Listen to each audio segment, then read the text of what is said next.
Tá na tela. Então, ó, menino de 9 anos, levado ao consultório pelos pais devido à dificuldade de concentração na escola, impulsividade e hiperatividade que atrapalham as aulas, o convívio com os colegas. A professora relata que ele frequentemente interrompe a aula e se levanta sem motivo aparente. Os pais mencionam que o comportamento ocorre em casa e na escola e que ele tem dificuldade de finalizar as tarefas. Pergunta: qual é o diagnóstico mais provável e quais critérios diagnósticos são necessários para confirmá-lo? Então, qual é o mais provável e os critérios para confirmar ele?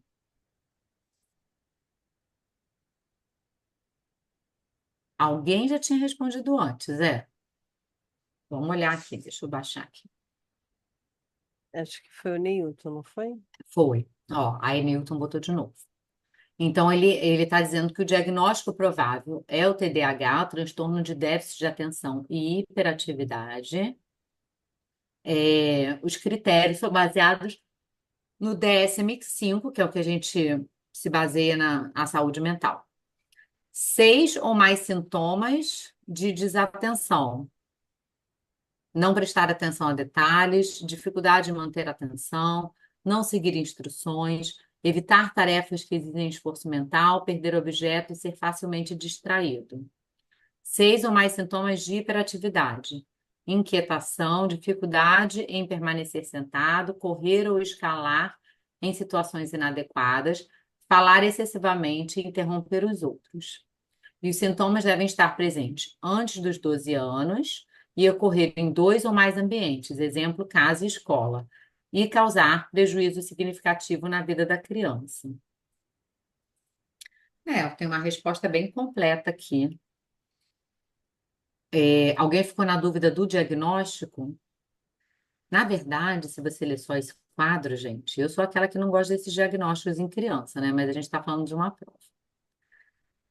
Pode ser uma criança do movimento, uma criança que é super ativa e está tudo bem, né? Uma criança de 9 anos, gente, ainda com o cérebro totalmente maturo. Mas vamos pensar que ele realmente tenha algum diagnóstico. Esse diagnóstico mais perto é o TDAH para a nossa prova, né? Então, ele tem sintomas ali de hiperatividade, impulsividade, inclusive o enunciado está usando essas palavras, então a gente já clica rápido. Os critérios a gente tem que ter pelo menos critérios de desatenção e ou hiperatividade e ou impulsividade por mais de 6 meses para a gente poder dar um diagnóstico. Tem que ser apresentar os sintomas antes dos 12 anos, né? Porque se de repente ele ficar assim na adolescência, não bate com uma criança que tem um histórico de TDAH. Ele já tem alguma coisa, pode ser que a gente só feche o diagnóstico mais velho? Pode, porque de repente ele não dá tanta repercussão acadêmica pequeno. Mas a gente fazendo um retrospecto, a gente tem que saber que essas características começaram antes. E gerar um impacto funcional, nem que seja na parte social. E ele não consegue muito se relacionar, não, porque os meninos estão falando A, ele já está falando B, já saiu correndo para jogar bola e não prestou mais atenção no papo. Então ele tem amigos, mas às vezes fica na superficialidade. E aí já gera um impacto na parte social. Pode gerar um impacto na parte acadêmica, por exemplo. Ele não consegue se concentrar, não acaba uma questão completa. Só lê a primeira pergunta, não lê a terceira, né? Então, muitos pequenos, por exemplo, as provas da escola tem lá a pergunta e o espaço para resposta. Pergunta e espaço para resposta. E às vezes tem assim: pinte no mapa da página ao lado o país Brasil.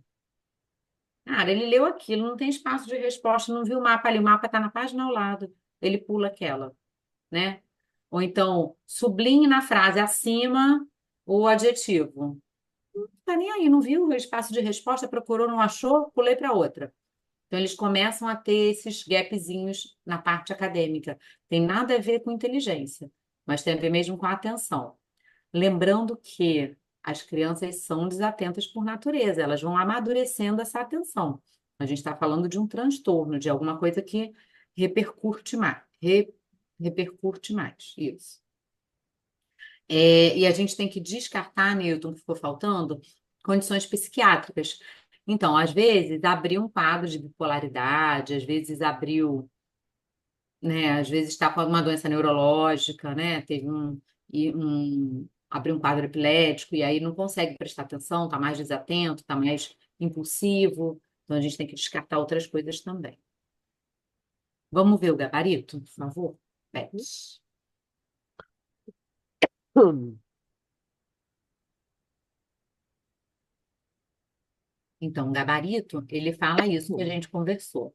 A presença dos sintomas, é, eles serem pelo menos em dois ambientes, e os sintomas trazerem impacto, eles serem vistos antes dos 12 anos e a gente descartar outras condições clínicas. Acho que basicamente isso.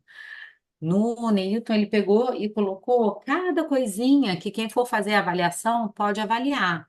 Ah, perde objeto, é distraído, pode, né? Mas também tem características dessas em pessoas que não têm TDAH. Então, é por isso que a gente tem que juntar um pouquinho mais, ter muita calma antes da gente dar um diagnóstico.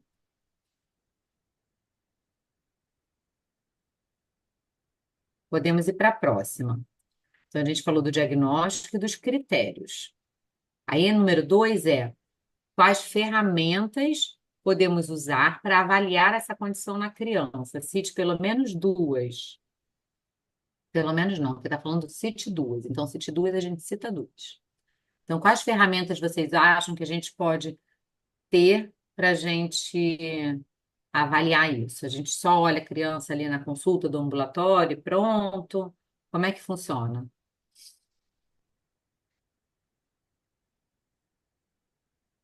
Alguém quer responder?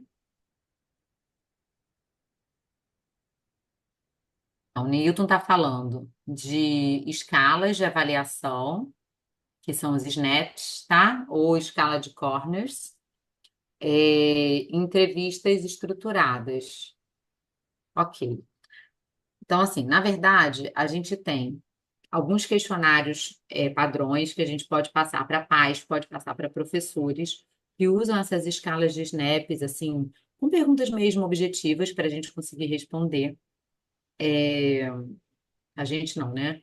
As pessoas que convivem com a criança. Hum. A gente tem essa entrevista clínica estruturada, é a gente saber mesmo como aquela criança está na casa. Às vezes ela está passando por esse processo todo e a pessoa já está com um diagnóstico na criança. E os pais estão se separando, estão brigando, a vida dela está de guarda compartilhada, ela não sabe onde está o livro, está na casa da mãe, na casa do pai. Então ela está totalmente perdida.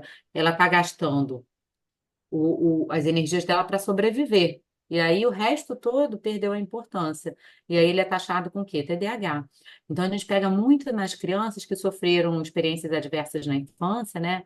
Então, violência física, violência doméstica, é, violência do habitat onde vive, pais se separando, então, doença crônica, algum pai que é viciado em drogas ou alcoolismo. Então, a gente tem algumas experiências adversas na infância que, se a criança convive com elas, tem fatores assim, se ela convive com mais de quatro desses fatores, ela pode apresentar uma distração, uma impulsividade, uma raiva, uma desatenção, e na verdade é só um reflexo do que ela está passando. Então, volta para cá.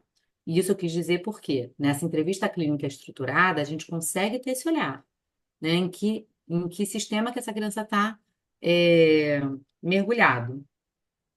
E aí a outra são testes neuropsicológicos feitos por neuropsicólogas, né? Hoje em dia é muito isso na prática mesmo, onde serviços que têm neuropsicólogas manda para ela, elas já fazem alguns testes, às vezes 1, 2, 3 dias de testes, com ferramentas específicas para fechar o diagnóstico. Então, questionários com os SNAPs para pais e professores, é, consulta estruturada, entrevista clínica estruturada e os testes neuropsicológicos.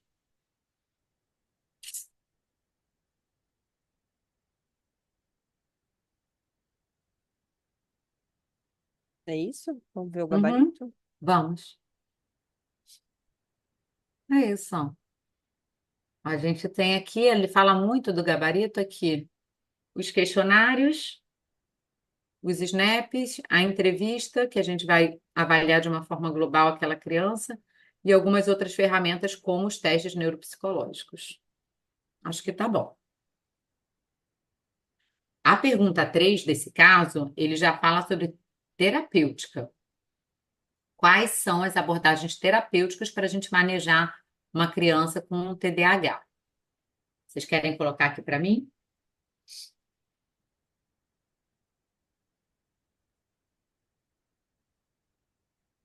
Daiane, Diego, Laís, Neilton.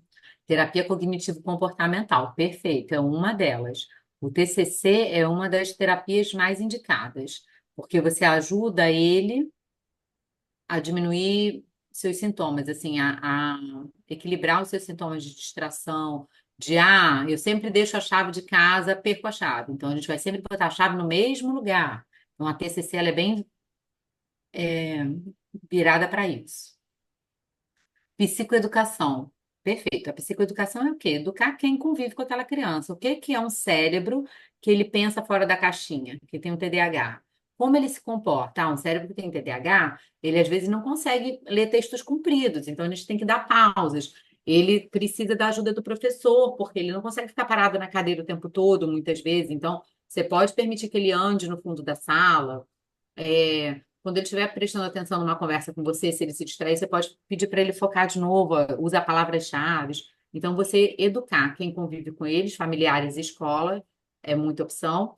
PCC, que eu já falei, medicação em alguns casos, intervenção da escola. Intervenção da escola vai ser a próxima pergunta, a gente deixa para falar lá. E a medicação são os estimulantes, né? Que tem a Ritalina e a tomoxetina agora. Acho que é ok. Vamos ver o gabarito? O gabarito aí, que o Newton já tinha botado exatamente o gabarito. Tá tudo direitinho, tá? As drogas são o metilfenidato e a lisdexanfetamina. São estimulantes. Tá bom. É, acho que é isso mesmo, tá, gente? Terapia em família é bom, mas não... Para o TDAH, a gente fazer essa psicoeducação como se fosse uma terapia em família, mas não é específico tanto, não. é, Explique a importância do desenvolvimento escolar no tratamento dessa condição. Então, por que que é tão importante a gente envolver a escola nisso? O que vocês acham? Primeira coisa é que a escola é um dos ambientes que a criança mais frequenta. Então, sem ser a casa, é a escola, né? Às vezes é uma outra aula também, alguém que é atleta, que faz um esporte todo dia, mas geralmente a escola e casa são os ambientes principais dessa escola. E a gente, quando envolve a escola nesse processo, a gente consegue diminuir os impactos do TDAH para aquela criança. Por quê? O que eu não quero é medicar, eu quero evitar essa medicação o máximo possível. Então, eu vou adaptar tudo ao redor para ajudar ela a ter todo o potencial dela, porque muitos têm um QI elevado, muitos são muito inteligentes, porém, eu não consigo atingir todo o nível acadêmico dele se eu fico trabalhando nas escolas como elas são.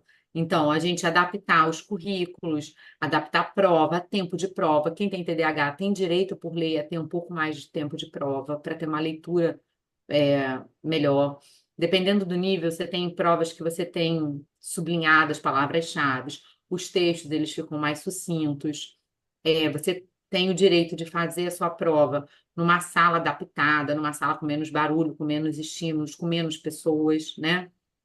Isso vale para o INEP? Sabia que eu acho que vale? Eu acho que para qualquer concurso. Aí, Daiane, aí.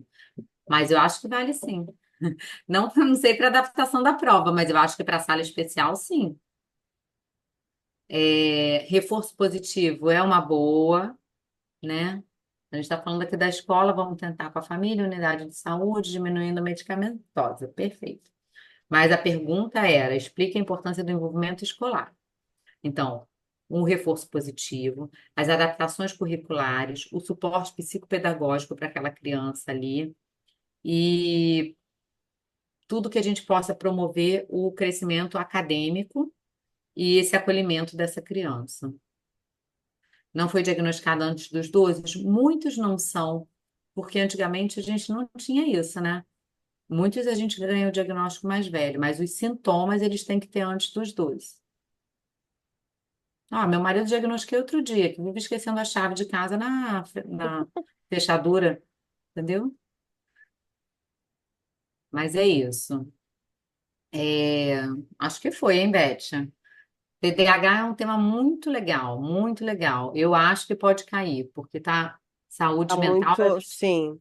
né? Uhum, Saúde mental é um que a gente está apostando, né, Beth? E exatamente. TDAH é um básico, então acho que vale a pena vocês saberem tudo de TDAH. Para a vida de vocês, também. Agora, para a vida de vocês, vocês vão dar o mínimo de diagnóstico possível disso, tá, gente? Porque a maioria cresce e dá uma melhorada. A gente não precisa encaixar todo mundo nisso, mas para a prova a gente foca. A banca tem muito psiquiatra, eu acho que hoje em dia é o foco. É o foco. Vamos para o próximo? O que que você acha, Beth? Para outro caso já? Pra acabar? A importância do movimento escolar a gente já falou. Vamos lá. Falamos. Ficou com alguma dúvida aqui, pessoal? Dúvida do gabarito? Esse daqui tá muito sucinto, né? Tá muito direcionado. Ah, tá diferente do outro. Uhum. Ah, eles estão falando da prova, né? Sim, existe ali no edital, quando você vai pedir um atendimento especial e tudo mais, eles exigem alguma documentação, sim, tá? Então, para quem tem qualquer tipo de dificuldade, é lei, né, gente? Não dá para você não colocar em nenhum concurso. Precisa ter, sim, esse tratamento, tá? Da inclusão. Mas você precisa ter um laudo bem detalhado. Você tem razão, Daiane. É isso mesmo. Ou do neurologista. Uhum, Ou psiquiatra ou neurologista. Pronto. sim. Mas eles não podem negar, né? Não pode negar. Então, vamos lá. Vamos para a próxima.